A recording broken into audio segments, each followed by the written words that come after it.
The Lord of the Rings, The War of the Rohirrim, is lingering around in theaters during the beginning of the new year. But should all of you fools fly to go see it in a theater?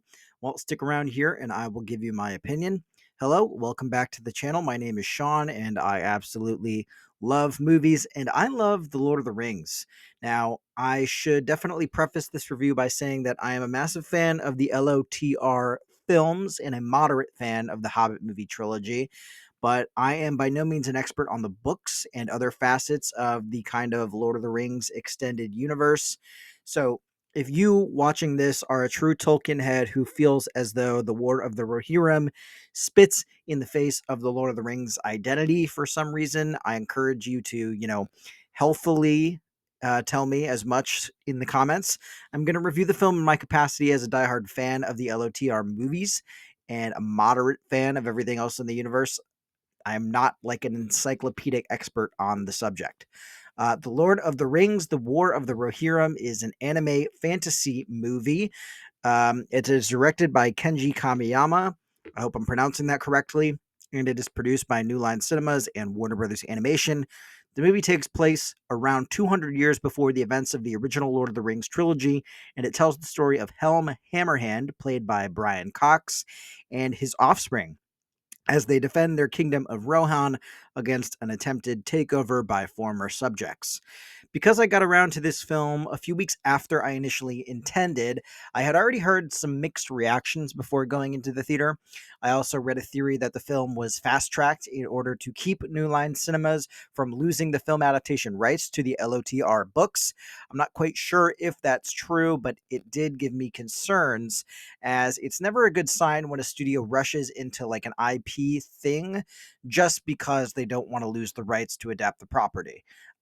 Basically, I had pretty low expectations going into this film, and I'm happy to say that I was pleasantly surprised. Earlier in the year, I would have said that this film was assuredly in the race for Best Animated Film at the Oscars, but that narrative depleted as the meager box office returns and mixed reviews started to pour in. That being said, I had a really decent time with The War of the Rohirrim, if only because films like this don't really come around very often. I'm sure diehard anime nerds could recommend 30 different series at the drop of a hat that fit this kind of fantasy action criteria, but as someone not super seasoned in the anime genre, I found this movie to satisfy an itch that does not get scratched for me very often whenever I go out to theaters. I like several anime series that I have seen, and I like many anime films, but I find the TV shows in particular to be intimidating, and I never know quite where to start or how much of a commitment one show might be at any given time.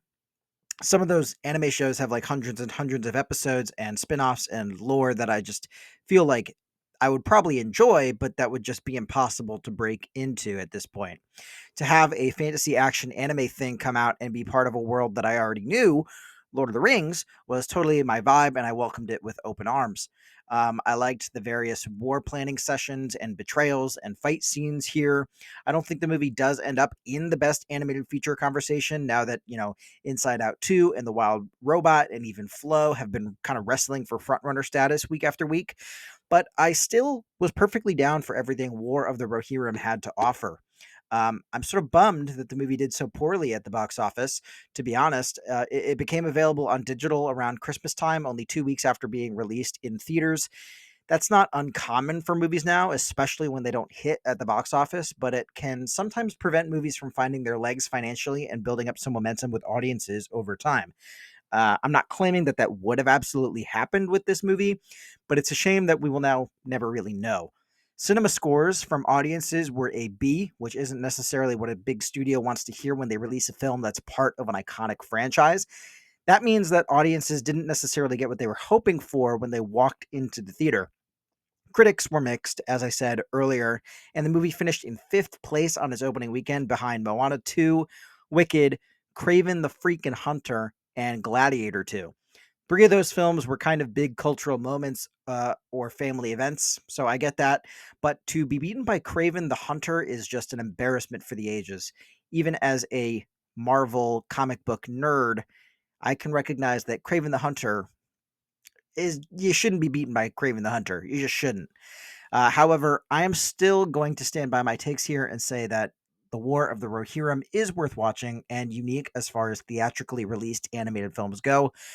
Where would it rank on my scale of A list, A amazing, A bridge, A abysmal, or needs to be A boarded? I reserve the right to change those at any given time, but that's my current ranking system. And this is kind of a tough one to grade, if I'm being completely honest. Um, I feel defensive of the film to a certain degree just because I was pleasantly surprised by it, because I think it's kind of getting unfairly skewered by its detractors. It's also a movie, like I already said, that got absolutely bodied at the box office, which also kind of makes me sympathetic towards it. Still, though, the film is realistically, I think, average, so kind of in the middle of the pack there. It's a good movie that I think is fun on a big screen, but can also be enjoyed quite well on Max whenever it drops there. My guess is that it will drop on Max since it is a Warner Brothers Animation co-production. I don't know if New Line Cinemas has some sort of streaming deal that I don't know about that would mean that it ends up on a different platform. Max is my best guess. It doesn't recontextualize the movie, does not recontextualize the entire LOTR trilogy in any mind-boggling way. But I had a nice time with this feature, and there are nods and mentions to other Lord of the Rings characters that were maybe a bit cheesy in terms of fan service, but I don't want to spoil those things, A, and B, I don't think that those Easter eggs positively or negatively impact the movie as a whole. If that's of interest to you, though, those little tidbits are present. You will see uh, a certain character that you know from the original trilogy here and there in a scene at the end. You will notice some familiar voices, not playing their characters from the original trilogy, but playing side characters here and there. I thought that was kind of more fun. I was more tickled by recognizing voices coming out of orcs, for example, that I knew were from the original trilogy than I was at, oh, there's like an unmoving static shot of an actor playing not an actor, excuse me, a character whose actor I know in real life has passed away. So you're not going to recast them for one scene in an animated movie, right? The former was more entertaining to me. But if you saw Lord of the Rings, The War of the Rohirrim, and the box office says that you probably didn't, what did you think of it? The box office numbers say that most people probably did not see it, and the cinema scores say that most people probably were a little bummed by it. But let me know in the comments down below. And also tell me your favorite Lord of the Rings film. Mine used to be The Fellowship of the Ring, but I find that every time I rewatch the Lord of the Rings trilogy, I finish that rewatch with a new favorite. Like they're always jockeying for my favorite. And to be honest, I'm totally a Return of the King boy right now. I'm very much a Return of the King boy right now. I'm very on the train of like, yeah, it won like 9 gajillion Oscars or whatever, but it deserves every single one because it's just such a perfect movie in a lot of ways. I think they're doing a tour. I don't know if it's a tour or if it's just at Radio City Music Hall. They're doing a live orchestration of that sometime soon in the new year. I'm strongly considering going to that because I think the music is so freaking beautiful.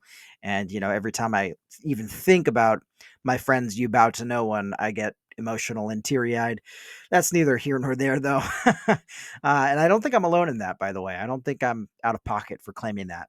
But thank you so much for watching. I saw this as part of an experiment where I try to see as many movies with AMC A list as possible in one year. I saved $12.99 seeing this film in a theater, which, in my opinion, is a pretty solid deal. I think it was showing in Dolby theaters on its opening weekend. There is a very, very, very small chance that were you to want to see it in a theater, it would still be showing in that format. You'd have to see it in standard. But I thought it played perfectly fine on like a standard AMC screen. Feel free to like this video or subscribe to the channel to keep up with all of my various thoughts and feelings about the current state of movies coming out. Until next time, thanks again and stay safe. And like I said, if not, I don't have a lot of people commenting regularly at this point, but if you leave a comment telling me what you strongly dislike about this film and it's a disgrace to Lord of the Rings, etc., just be respectful. I'm totally down to hear you out. As like I said, I don't have an encyclopedic knowledge of this. Um, I, I'm pretty gracious when it comes to things in this universe. I think the Hobbit movies are better than the majority of people seem to think they are. Um, Particularly the first two, the Battle of the Five Armies or whatever the name of that third one was.